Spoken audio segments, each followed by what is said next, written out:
Imagine a version of northern India completely swallowed by the advancing sands of the Thar Desert, turning the region into a barren wasteland. Monsoon clouds pass over the subcontinent without releasing a single drop of rain. These disasters are prevented by an interconnected system of mountain ranges.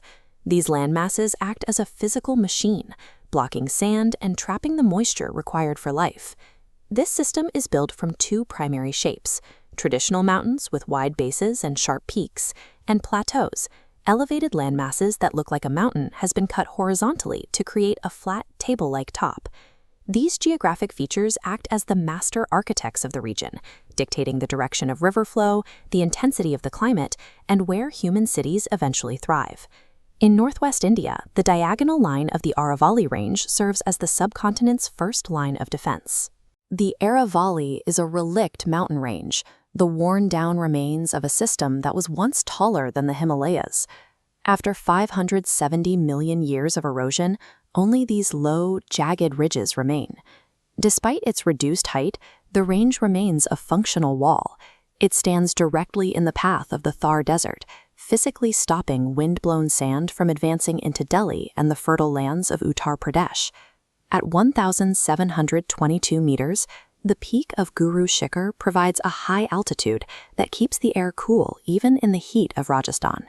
This microclimate allowed builders to establish the Dilwara Jain temples, preserving their intricate marble carvings in a protected environment for centuries. Further south, the Vindhya mountain range acts as a massive geographical wall, effectively slicing the Indian landmass into two distinct halves. Central India follows a four-part design: the Vindhya Range, the Narmada River, the Satpura Range, and the Tapi River. The Narmada uniquely flows through a rift valley. Instead of carving rock, the earth fractured.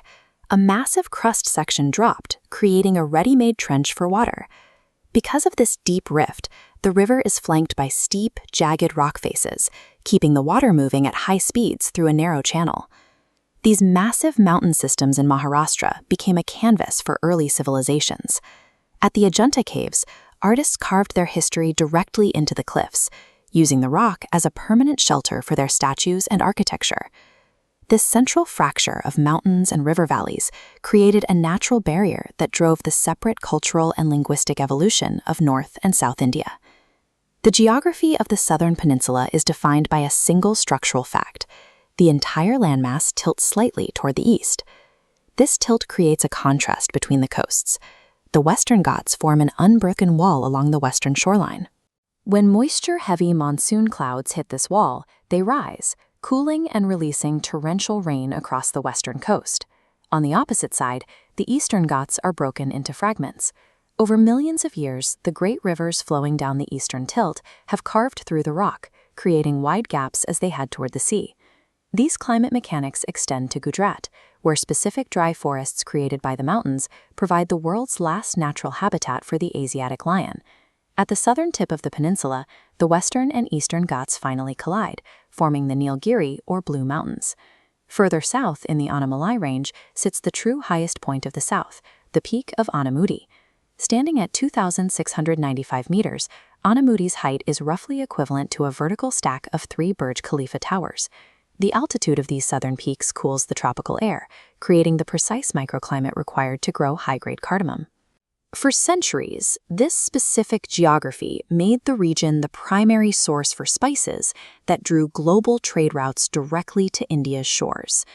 In the northeast, the geography shifts again. Densely packed high-altitude hills formed natural fortresses that allowed tribal cultures to remain protected and distinct.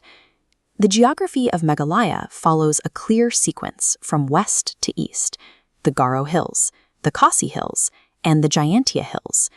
These mountain systems continue extending into the sea, where their highest points form India's island territories, including the 737-meter Saddle Peak in the Andamans. The Aravalli Shield, the Vindhya Divider, and the Ghats Weather Engine are all parts of a single functional machine. The geographical stage, these ancient mountain systems, has dictated the placement and prosperity of civilizations across the subcontinent for thousands of years.